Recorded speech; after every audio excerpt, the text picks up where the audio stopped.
Hello everybody, thank you very much for coming along today to this panel entitled Is the Coloured Gemstone Industry Meeting its Market Potential?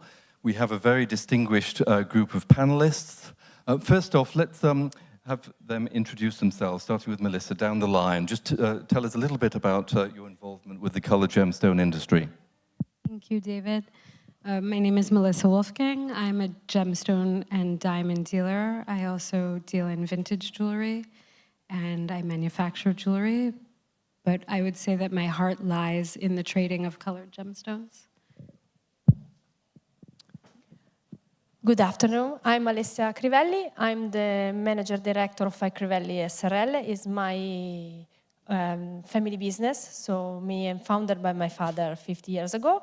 And we have a brand. So we are a B2B. And we have a lot of retail all over the world, and we have fine jewelry, high jewelry. So, good afternoon. I'm Gianluca Maina. I am the head of marketing and communications at Fura Gems, one of the large-scale mining company for colored gemstones. Good afternoon, everybody. My name's Edward Johnston. I'm a corporate responsibility director for the Gemfields group. Gemfields is a miner and marketer of colored stones from Africa, specifically rubies from Mozambique and also emeralds from Zambia. Nice to be here with you today. Thank you. Good afternoon. My name's Damien Cody. I am president of the International Coloured Gemstone Association, and in my spare time I also have an opal business.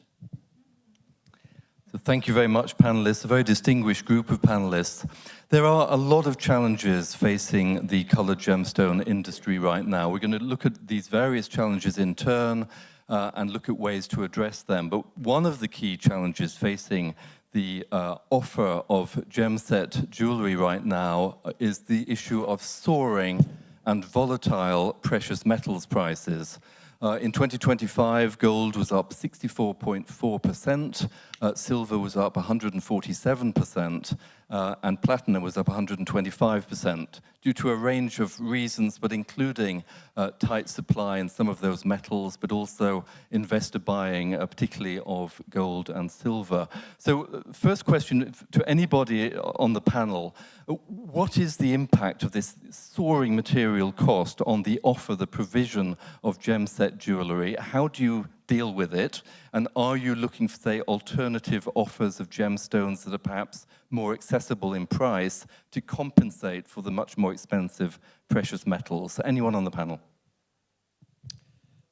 Well, there's no doubt that the price of gold's having an enormous impact. We've just seen gold jewellery sales reduced by 18% in 2025.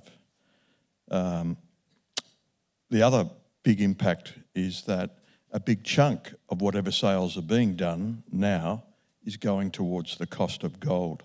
So it's not going into, profit for a retailer or a manufacturer. It's basically, being offset. So an enormous impact, and this may have been a time for enormous growth for coloured gemstone, and it probably would have been in normal circumstances, but the impact of the gold price is certainly there. Well, we're a miner, and so we mine whatever is prevalent in our mines, which is ruby in Mozambique and emerald in Zambia. So we can't switch to other materials. So obviously I'll defer to others who are involved further downstream from us. But obviously for us, we have a full run of mine from the lowest value product to the highest, which we would call our premium ruby or premium emerald. And what we see from the market is the higher value feeding into the luxury is the area that is consistently in demand. And supply is not keeping up with demand, all right? So our premium rubies and our premium emeralds, and I feel it'll be the same for my colleague Fura, are forever in demand. That's because of rarity.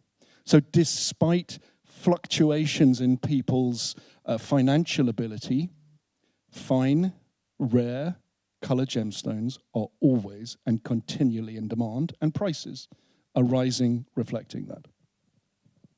Gianluca, would you agree with that? Is it the same message for you at Fura? Yeah, I think we're totally aligned. We do as well mine rubies in Mozambique, sapphires in Australia and Mozambique, and emeralds in Colombia. And what we see is that fine quality, the prime quality, is really increasing their prices constantly. We also see opportunities for some of the lower quality goods that probably would go to a different kind of jewelry that is facing this problem of rising gold prices and that are looking for alternative gemstones. So, yeah, as a mining company, we cannot really determine what we're going to mine, and we need to find a way to the market for the products that we extract. So we are aware, and I would say that we are very much in a long-term business because we own licenses for 30 years. The investments we do are really set in the long term, and these fluctuations, we need to face them, but overall what we notice is that price increase. I was just speaking just a few minutes before coming onto this panel with the owner of Schreiner, one of the lead exhibitors here, who essentially had the same message at the really top end of the market. The soaring gold price is having zero impact on the provision of very high jewellery set with natural fancy colour diamonds. Even though gold has gone up so much, the market is very resilient.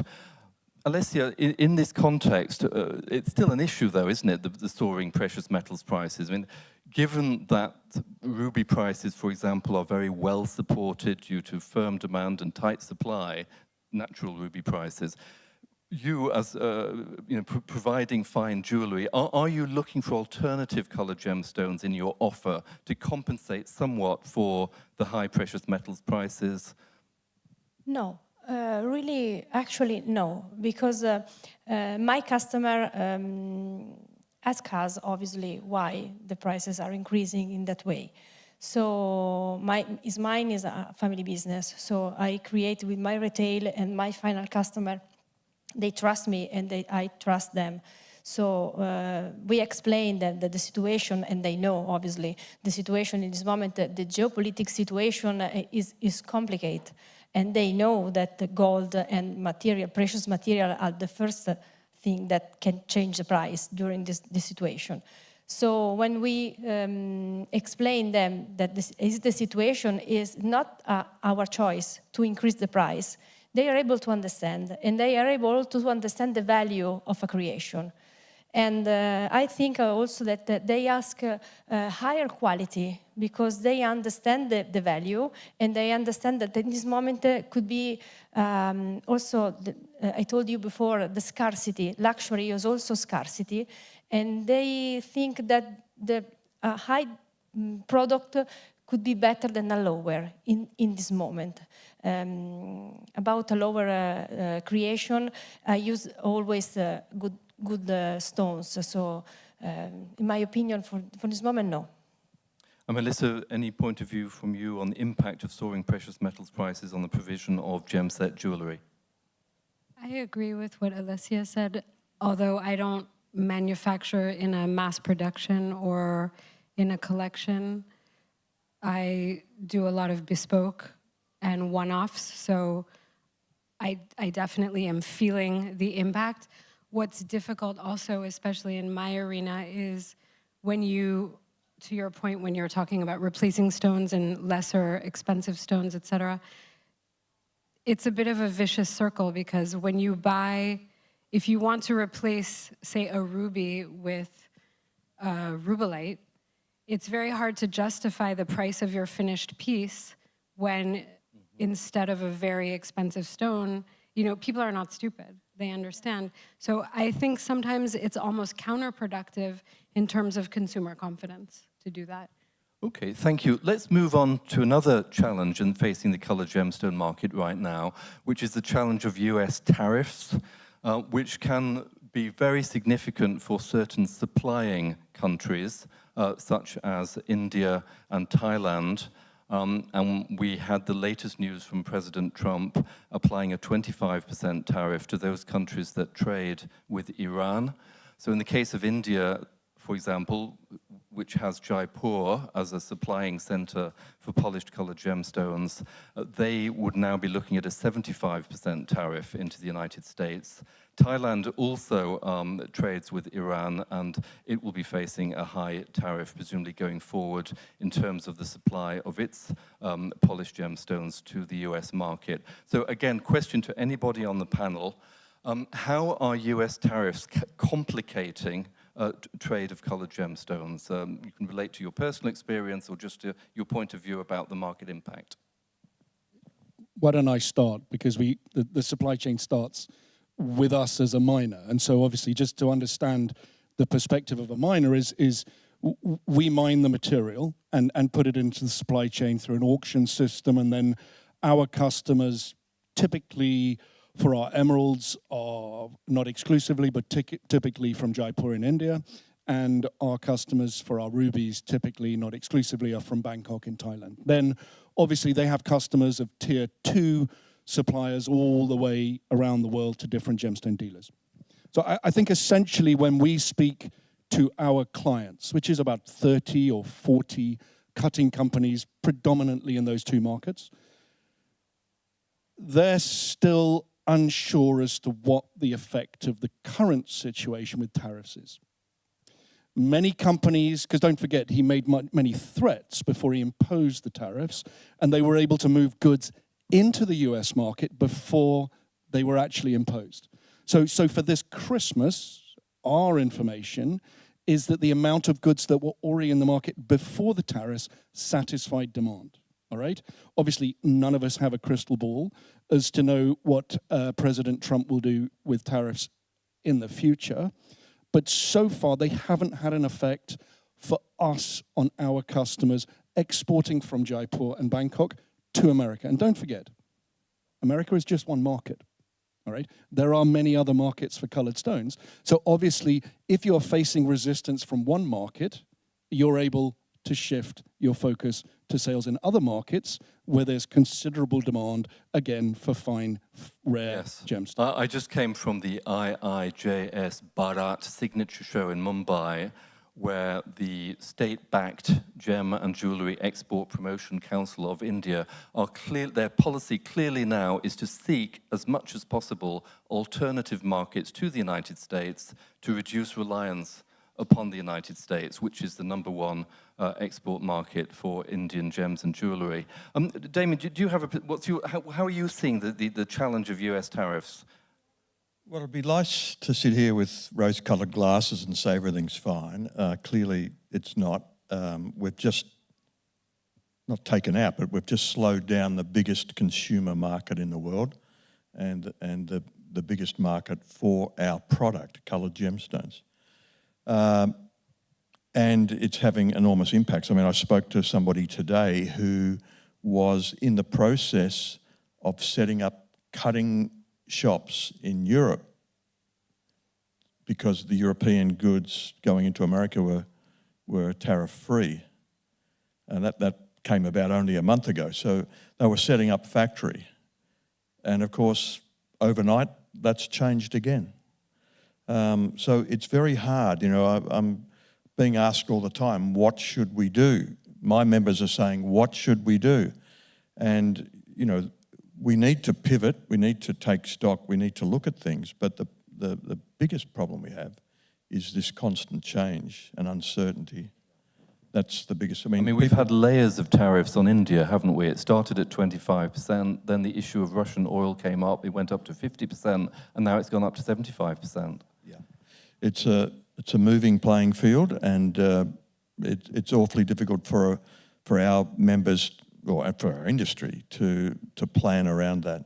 So in terms of reaching its market potential, the industry, the colored gem industry, faced with the challenge of tariffs, is essentially the way forward, the solution to seek as much as possible alternative markets to the United States? I think there's also the lobbying process. AGTA, the American Gem Trade Association, along with other bodies, has been particularly effective in encouraging the American government to list a number of different materials. It's called Annex 3, and it's a list of materials where if the country has a trade deal with the US, those products are tax-free or tariff-free. And many of those are mined materials that are not found in the United States. So obviously diamonds, both rough and polished, and colored stones, rough and polished and preformed, are on that Annex 3 list. So that is an alternative as well, is lobbying of the government to understand the damage that it can do to the American industry if there is no free flow of goods for Damien's members of ICA, for example. So that is an alternative process. Okay. So let's move on to the issue of the offer of synthetic colored gemstones, perhaps to some degree in the context of confusion in jewelry markets over diamonds right now, this confusion over natural and synthetic diamonds that seems to prevail among the jewelry buying public. This can potentially increase the visibility of synthetic colored gemstones. So I'd be interested in your views on what kind of challenge, if you like, to the provision of natural gemset jewelry is presented by the offer of synthetic colored gemstones. Alessia, what are your thoughts on this? But my position as a producer, we use just natural stones. By the way, it's a choice because we love stones. My father founded the company and he is the buyer. So he is the buyer by himself, is going to take the stones, and he loves natural stones. We have nothing against synthetic gems, obviously. But I think that you say something very interesting. The communication, the confusion around the communication is a choice. So my retailers, my customer know that we use just natural diamond. They trust me. So it's a value because we have a history, a family legacy. And in the stone, we see a legacy in the natural stone. So in this moment, something is changing, and a lot of customers ask to explain the difference between the synthetic and they ask also if just the synthetic are the ethical one. So this is very important because it is an incorrect situation. So Cibjo is working on this to create a good communication. I mean, clearly, in recent years, we've seen a huge increase in the offer of laboratory-grown diamonds, say, for example, in engagement ring jewelry in the United States. Laboratory-grown diamond engagement rings account for roughly 40% of the market now. Several years ago, it was nowhere near that figure. Are the panelists concerned about the possibility that the provision of synthetic colored gemstones could surge in a similar way as seen in the diamond industry, or not? There's been synthetic colored gemstones around for a long time, and they haven't really troubled the market too much. I think probably the reason for that is the fact that there are so many varieties of colored gemstones that, you know, trying to build a market with synthetic colored gemstones is quite difficult.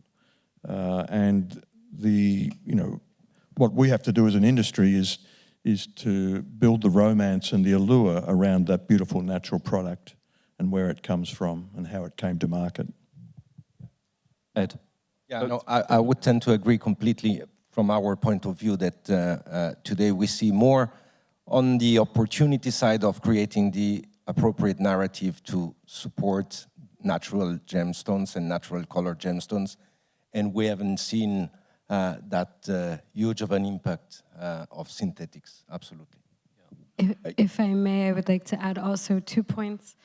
Nobody has managed, because as was said, synthetic gemstones have existed for over 100 years.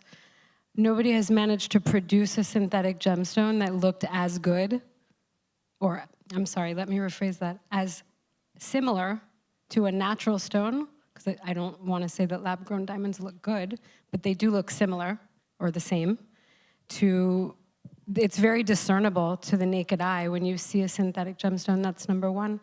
And secondly, there is no storytelling around anything that is man-made in the luxury industry. You can't tell a story about heritage, legacy, sentimentality. You don't create connection with something that's made in a factory. The whole beauty of jewelry is that there's a story behind it. As someone said this morning on another panel, billions of years growing in the ground. There's only one of that specific thing, even though we all know in all honesty that these rooms are full of gemstones, so they're not all rare, but there's no story around that. There's no beauty around something that just grew in a machine, in my opinion. Ed. Obviously, we get asked this question a lot at Gemfields. We're a listed business, so we have analysts asking us essentially exactly the same question. Are you concerned about synthetic colored gemstones impacting your business as a mining business for natural, obviously, natural color stones? Our response is always the same. We've seen this movie before, all right? And as has been pointed out by both Melissa and Damien, you know, synthetic ruby was first manufactured in the 1880s. If you go back and read your history books, the 1920s and the London and Paris ruby market, there was the same customer and trade concern about synthetic coming into the market, all right? 1920s. It is now clearly separated out, all right? So historically, and let's not forget history is an indicator of the future, all right? The price of natural ruby compared to synthetic, there is no comparison. All right, it took a lot longer because of the chemical challenges in synthesizing diamond to bring them to market in the quantities that they could bring. And, you know, that sort of started for me around 2015, 2018, when synthetic diamonds really started to come into the market. And there's been confusion since then. One of the things has been marketing that has been questionable about the supposed benefits of synthetics. The other has been the marketing that they're indistinguishable from the natural, which is not accurate. But that led to confusion with the consumers, and so that's why there's been the turbulence. It was exactly the same thing in the 1920s without the environmentally responsible angle, because unfortunately that wasn't as important to the consumer back in the 1920s. So we've seen the movie before. We're not complacent. We're obviously watching it, and we see some people trying to put the ethical or responsible angle because apparently mining is bad and we must stop it. Obviously, from our perspective as a miner, we think that mining is incredibly important for the producing countries and must be supported to be continued. And the consumer still wants that, is our experience. Okay. And furthermore, I'm sorry, David, and furthermore, producing synthetic stones is also bad because it's not, what's unethical about synthetic stones is the message that is being given and the story that is being told around them. I am not in any way denigrating or saying that synthetics are not okay. They're perfectly fine. Everything has a place. However, the truth must be told around the product. The product is not ethical. It requires multiple elements that are mined to produce them, thousands of hours of energy. There's nothing sustainable about any synthetics. And I think that message needs to be told. Okay, let's move on to the supply chain and traceability, which is another potential hurdle for the colored gemstone industry to reach its potential. The diamond industry in recent years has made great strides towards knowing the origin of the stones, knowing where they came from. And part of the reason for that is that the diamond industry is controlled mainly by a few large industrial-sized groups, such as De Beers. Damien, presumably for colored gems, it's a completely different picture, isn't it? Because much of the production globally is artisanal, small scale. A lot of colored gems are mined, you know, in remote places. What is, in your view, the outlook for improving, if you like, traceability of colored gemstones in the supply chain, knowing where they came from? Well, obviously it's far more difficult to have complete transparency in the coloured gemstone supply chain. That doesn't mean that we don't try and improve things. We simply must. Where we've got a new bunch of consumers wanting more from their gemstone than just the pretty blue or the pretty red. They want the story. And the stories that we can tell, most of them are beautiful stories. They honestly are. But we need to tell a little bit more about how they've come from mine to market. And I'm not going to say it's impossible because you told me not to use that word. But it is very difficult. But look, let's do what we can do. Could you explain more, Damien, why it's difficult? Why is it difficult to trace these? Well, I think I might have told you this story, and I've told it to a couple of people. This is factual about how coloured gemstones become part of a beautiful piece of jewellery. Mandarin garnet is mined in 10 different locations around the planet, mostly in very remote third world countries, remote areas. And if you can picture a mother of a family in a riverbed sifting gravels and finding a very small piece of gravel that is orange in colour, and she has the feeling that it's a Mandarin garnet. This little piece of gravel can feed her family for a month.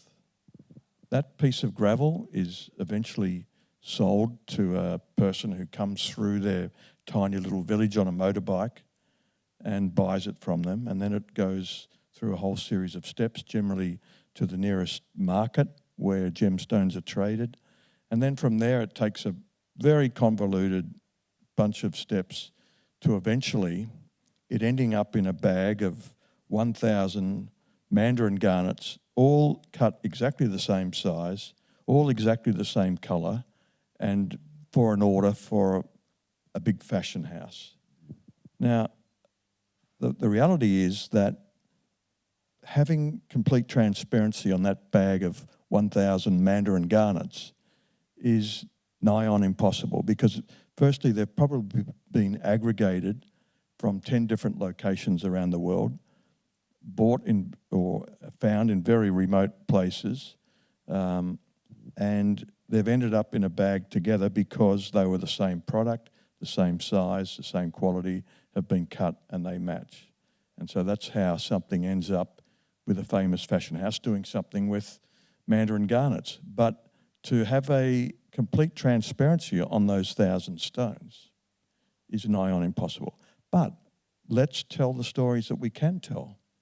Where are those locations where these 1,000 stones have come from? What is happening in those locations? What is the industry doing to support those people in those locations who are producing these goods? And as David said before, 80% of coloured gemstones are produced by artisanal miners. So we can't forget these people. So Ed, you're within the 20% at Gemfields. Tell us a little bit about the Gemfields experience in terms of how you can deliver greater traceability.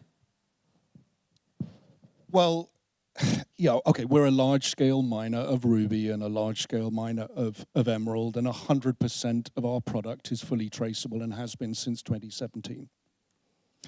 So when I hear the comment, and we talk about this often, and we're friends, when I hear the comment, it's impossible to trace coloured stones, obviously that's refuted by our experience over the past 20 years and the experience of Fura, Cruzeiro mine in Brazil, Belmont mine in Brazil, and all of those that are making sure that they're bringing fully traceable gemstones into a transparent supply chain, all right? Is it all color gemstones? No. So there is still that statistic that 80% of the world's colored stones come from artisanal and small-scale mining, and it's much more difficult to trace them than it is from large-scale mines. However, our mine in Mozambique produces 50 to 70% of the world's ruby. It's the world's largest ruby mine. Now, obviously, I'm not on this panel to specifically say everybody should just go and buy ruby. It would be preferable if you did, though. It would be very helpful for us.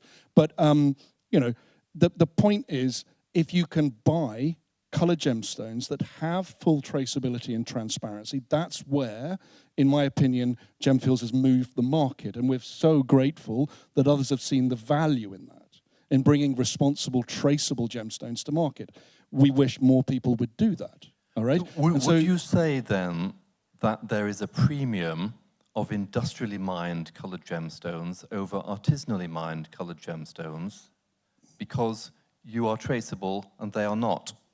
So that's a really interesting question, that the premium for a responsibly mined product. I'd love your opinion on this.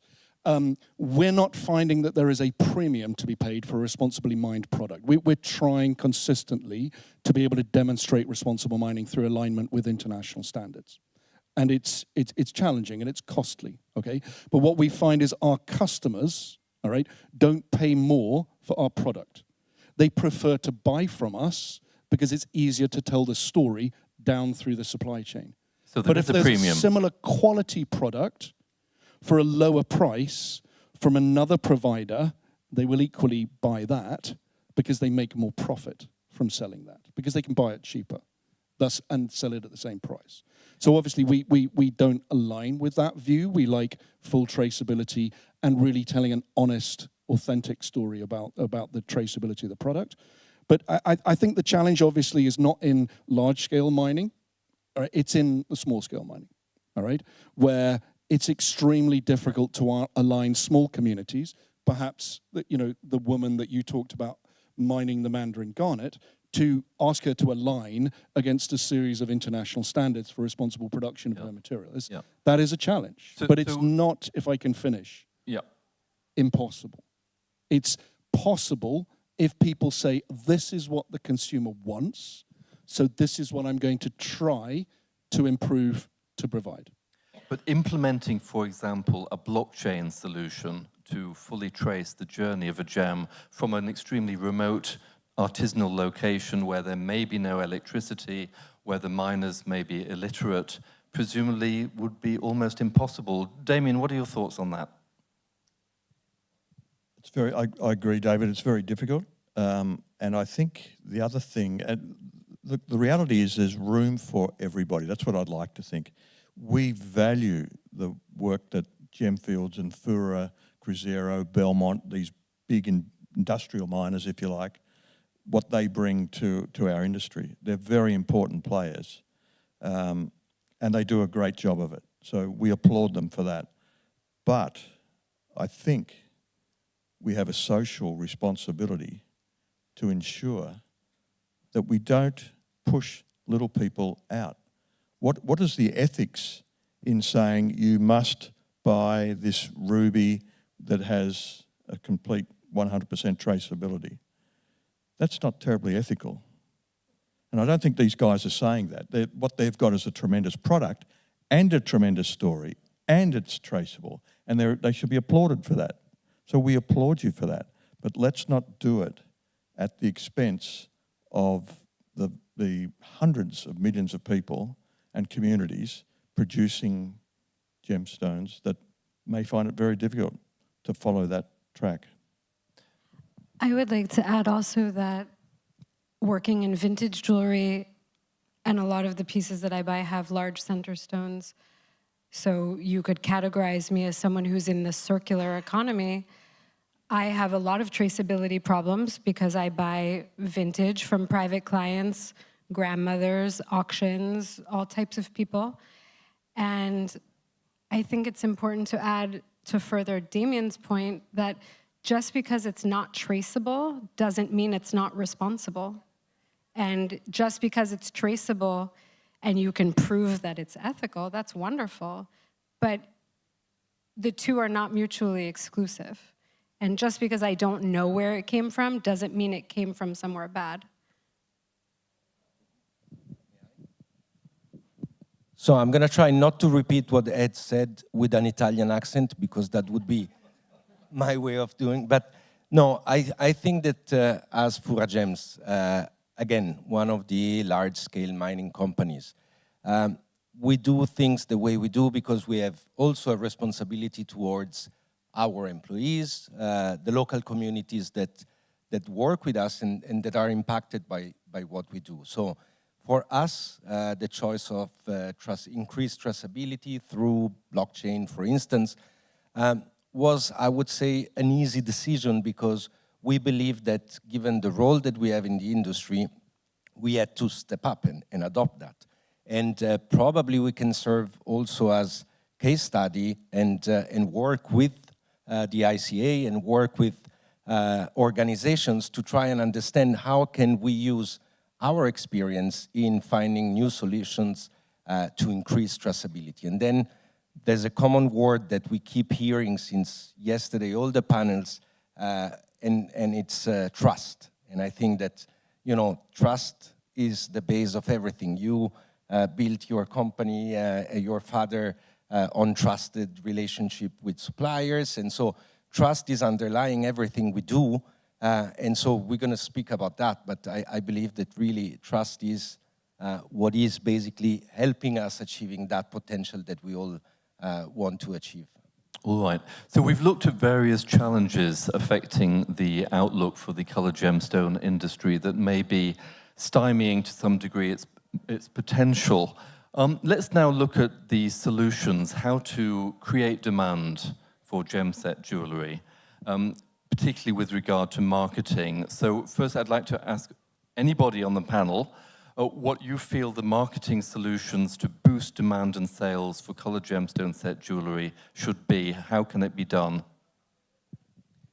Okay, so And tell us about the Fura experience. Yeah, we believe strongly that the colored gemstone industry or that the sector of jewelry lacks a lot of education about colored gemstones.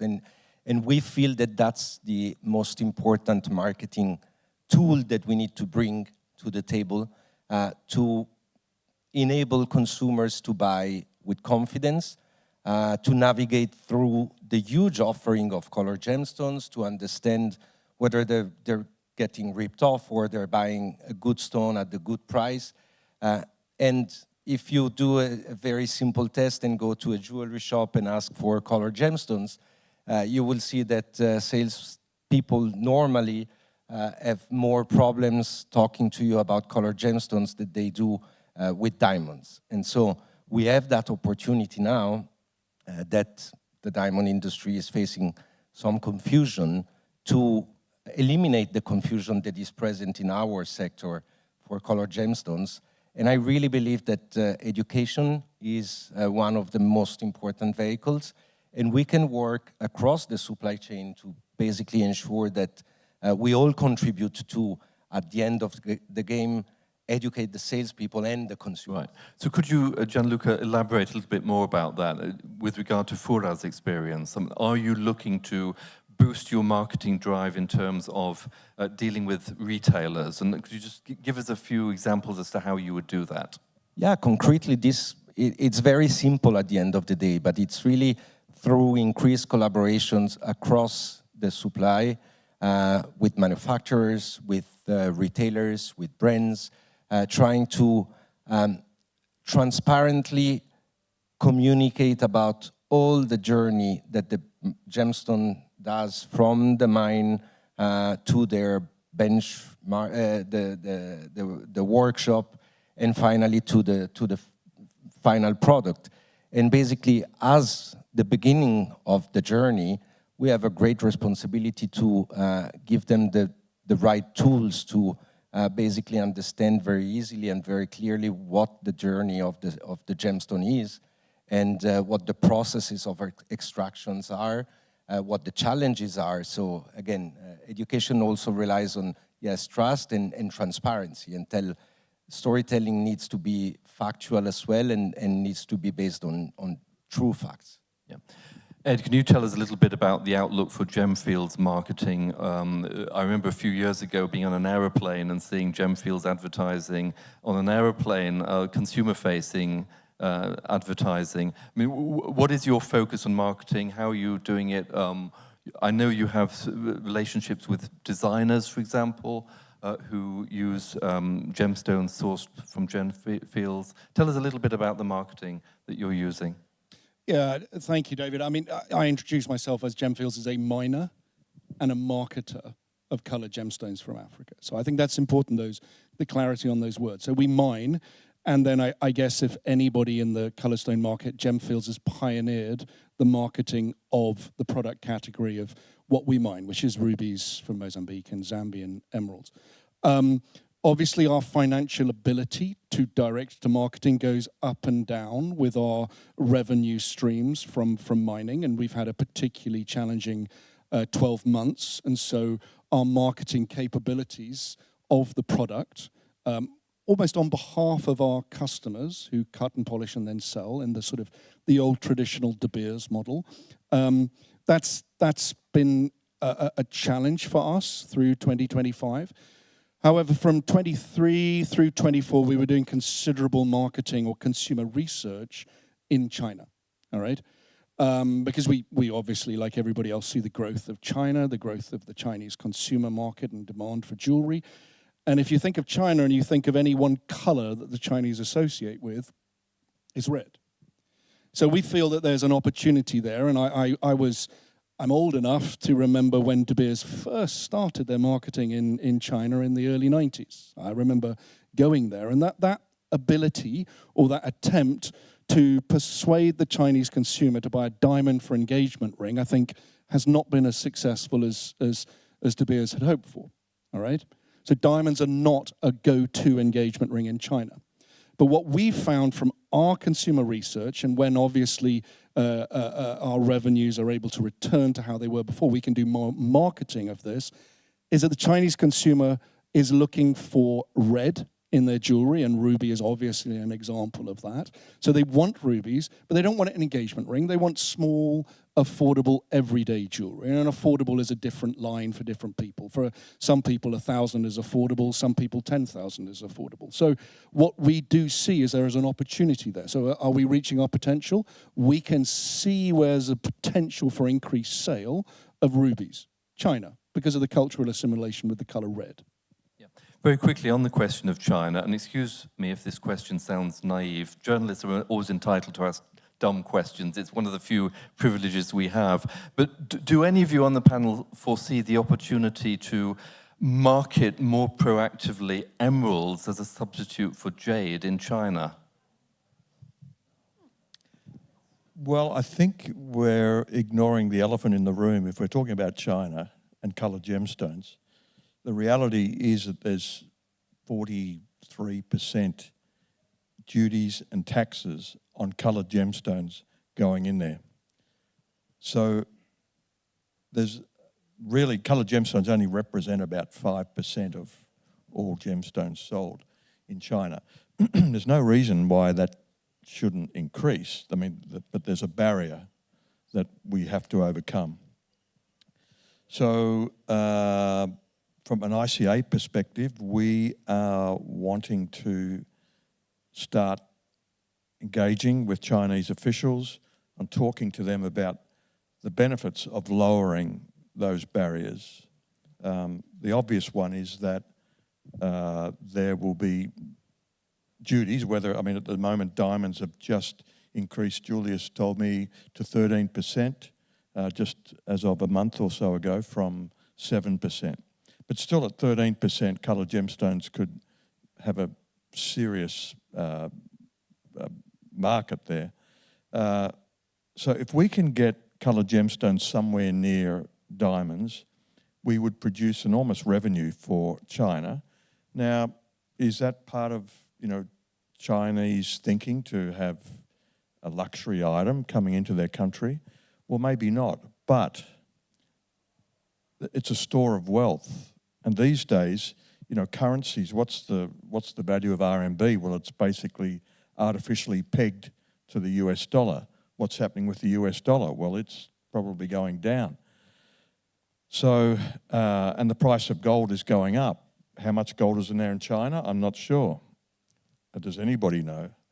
But the reality is that by investing, for Chinese people to invest in diamonds or to invest in coloured gemstones, it certainly is a store of wealth for that nation.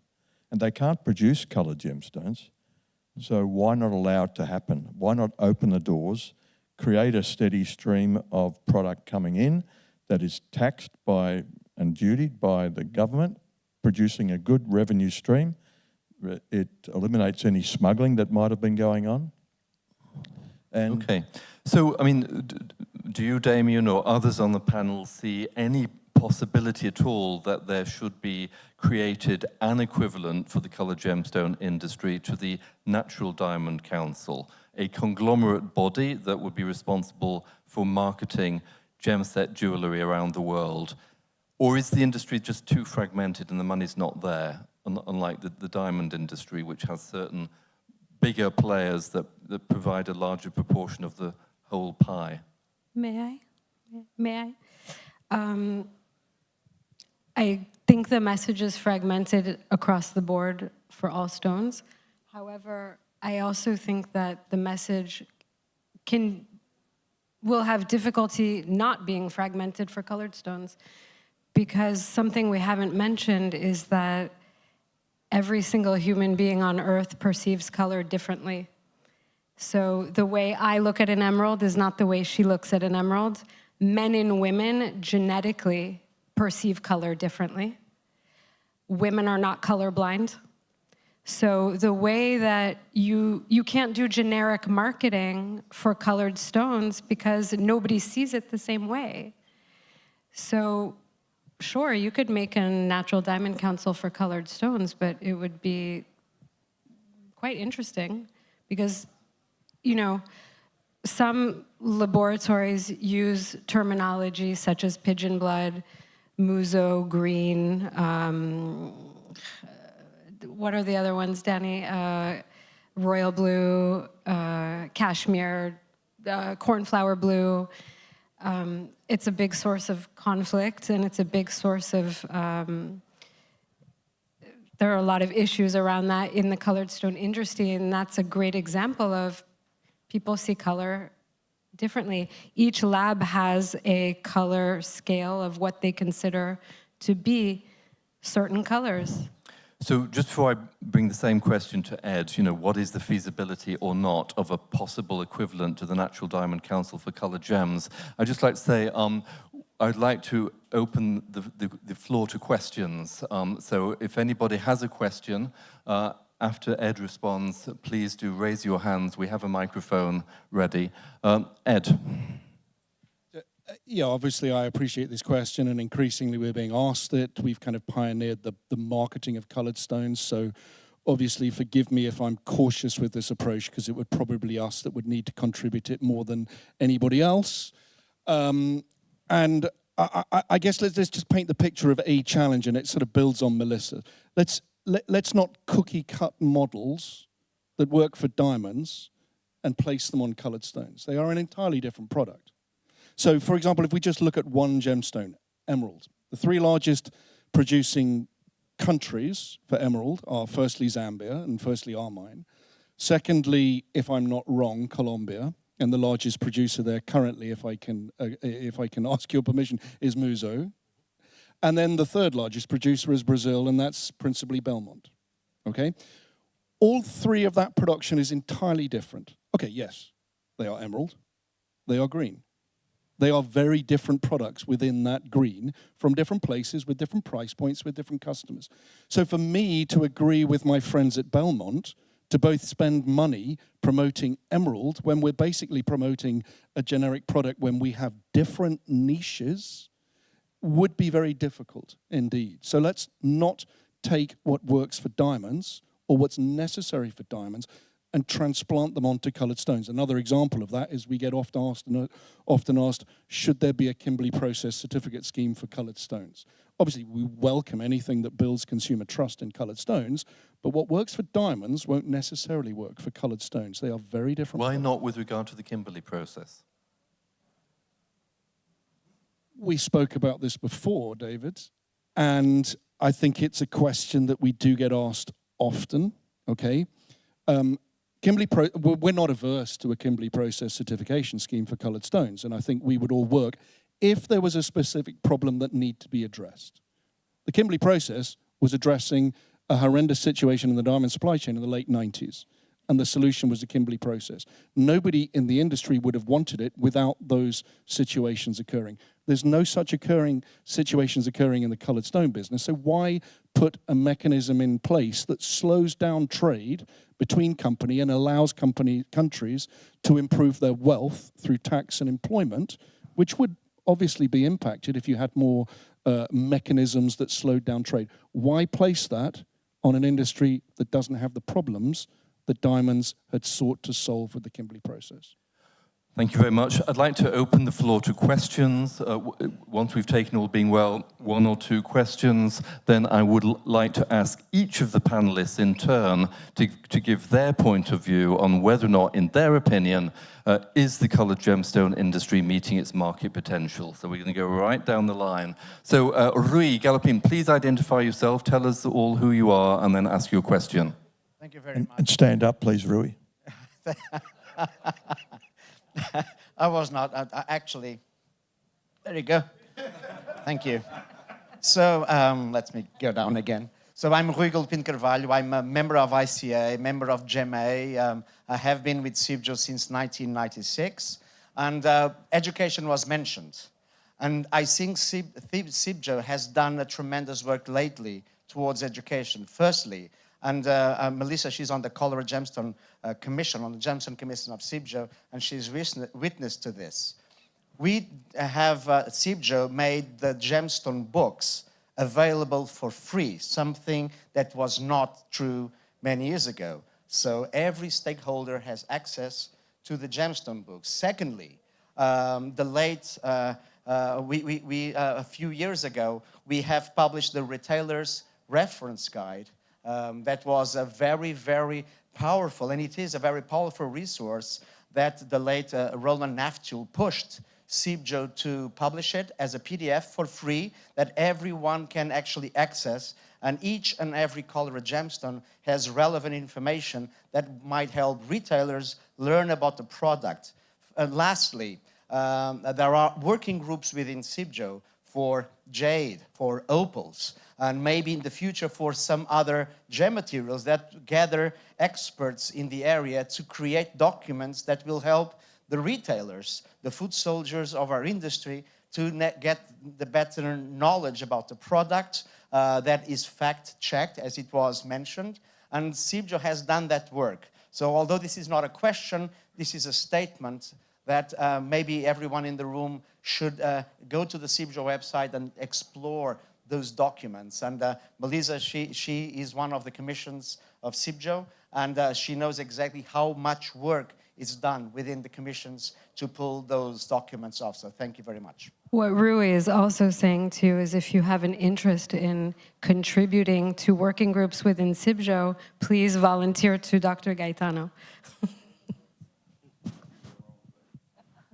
Any other questions? Okay, very good. So to sum up, I'd like to go down the line, starting with Melissa. And can each of you please answer the question, in your point of view, is the coloured gemstone industry meeting its market potential?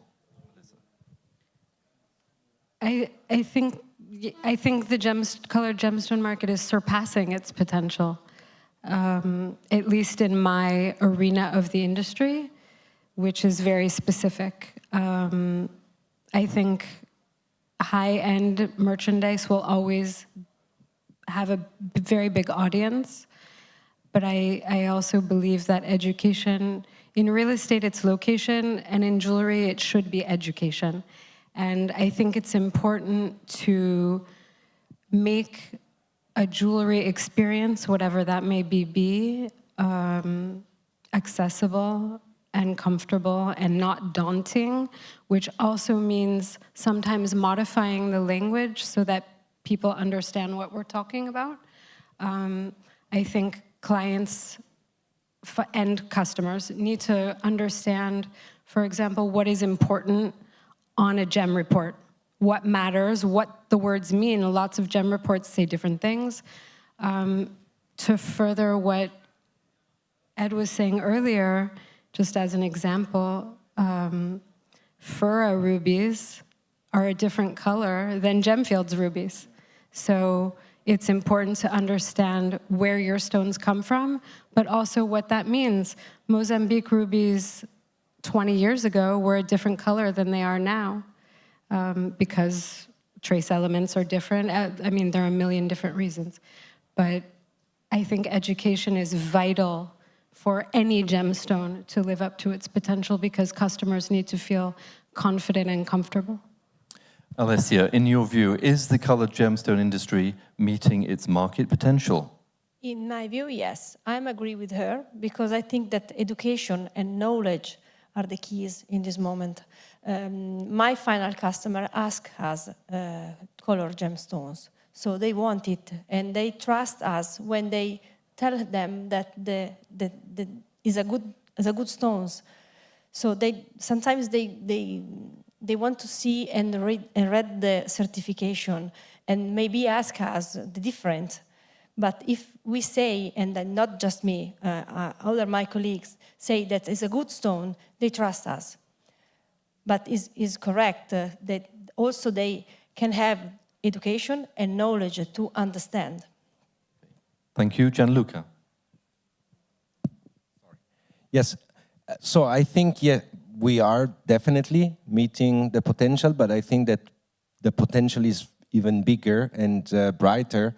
And again, not to repeat the story many times, but based on those basic principles and very importance of trust and transparency and education, and collective work and supported by Cibjo, who's doing a great job, and supported by industry that is fragmented between large-scale leading companies and artisanal that are so important in the whole supply chain. So if we make all these elements work together and we find the recipe, the potential is even much, much, much bigger, for sure. Thank you. Ed? I think my answer to this question is some gemstones from some producers are meeting their potential. Now, what I mean by that, I would obviously not be doing my job if I didn't promote Gemfields rubies and Gemfields rubies. So I would say essentially some gemstones, i.e. those that, with respect, can be traceable, and we can bring a story about the responsible production of those gemstones to market, they are meeting the potential because they're meeting the consumer demand and they're maintaining consumer confidence, and that enables the consumer to buy more product, which means that we can all prosper.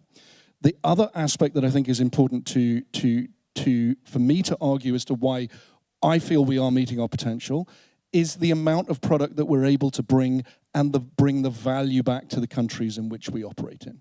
So in just over 10 years of operation from Mozambique, we've sold $1.2 billion worth of rubies.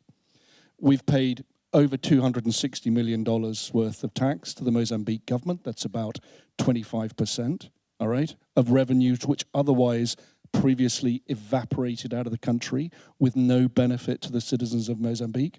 And secondly, we have 1,500 fully unionized, employed, pensioned employees at our mine. And I think that is showing its potential.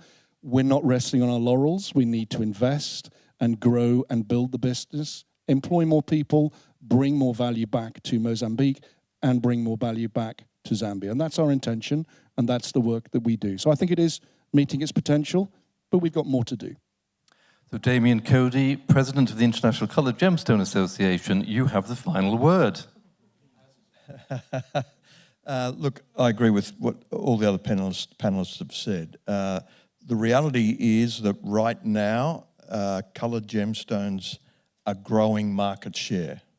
I think market share overall for the jewellery and gem industry is falling for all the reasons we've spoken about and more. We are in the perfect storm at the moment. I think most of us would agree with that. We've never experienced, these times before. There will be certain success stories, that will come out of with certain stones and certain mines. But generally speaking, we are the canary in the coal mine for the health of the social ability of countries around the world. the economic environment that we live in. We're the first to suffer and the last to recover. So, our coloured gemstones, we've grown our market share of a shrinking market for the time being. But the potential is massive, absolutely massive. And there is so much more work for our industry to do.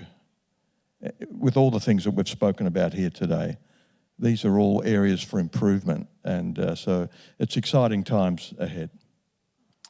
So thank you very much, everybody. Thank you, Gaetano Cavalieri, Steve Benson, Ed, for putting forward this theme to Vicenza Oro. Thank you for coming today.